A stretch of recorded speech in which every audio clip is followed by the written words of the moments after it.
Let's go to Pretoria and speak to Richard Calland, who's a political analyst in South Africa. Richard, thank you for joining us. How concerned should the ruling ANC be?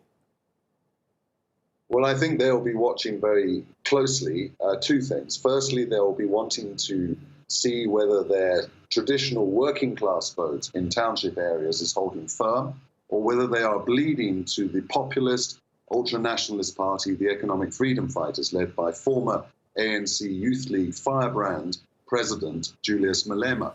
They'll also be watching closely the race, which is a very tight one, for the Gauteng province, where Pretoria and Johannesburg are based, which is the economic heartland of the country.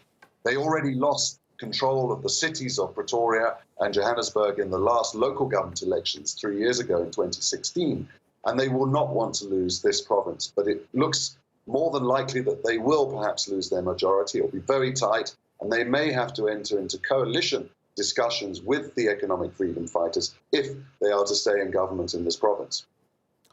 That's extremely interesting, but let's imagine that the Economic Freedom Fighters would be a standalone opposition party, also the Democratic Alliance, those two opposition parties. How much are they likely to oppose the ANC and its legislation in a way that would help South Africa rather than hinder any legislative processes? Well, the key issue, to my mind, for this election is whether Cyril Ramaphosa, our president, who ousted Jacob Zuma from power just over a year ago in February 2018, whether he will get more political space within his own party, the ANC, as a result of this election.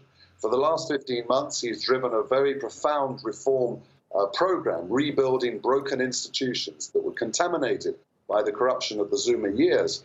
But the job is only barely half done. He needs to press on. And at the moment, the right wing, the conservative, ultra-populist wing of his own party, the ANC, is a drag factor. He needs to liberate himself from them. And the working presumption is that a bigger majority, a more decisive majority for the ANC, such as they've commanded on the 5 previous occasions this country has held democratic elections since 1994, is what is needed for Ramaphosa if he is to press on. You know, if you'd spoken to any Ukrainian before the second round of their presidential runoff, won by a TV comedian, no less, every single person would have said it doesn't matter. Corruption is so endemic in our country that one person in one term will not change that. How will Ramaphosa and the ANC, if they win, tackle unemployment, poverty and corruption, those 3 major issues for voters? Well, let's take corruption first. I think the proof of the pudding is in the eating, as one says. And in the last 15 months, Ramaphosa has appointed a number of commissions of inquiry, effectively commissions of inquiry against his own government, in order to unroot the evidence and the detail of the poverty of the corruption of the Zuma years. Secondly, he has appointed honest, decent people that are trusted to head the Revenue Service and also to head the National Prosecuting Authority. Those were important, fundamental, foundational steps to reform.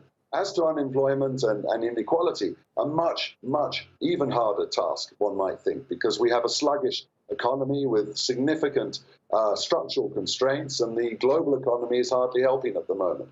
But he has to get the political fundamentals in place first if investors are to return to our country confident that the rule of law will hold, confident that corruption is no longer at the centre of government.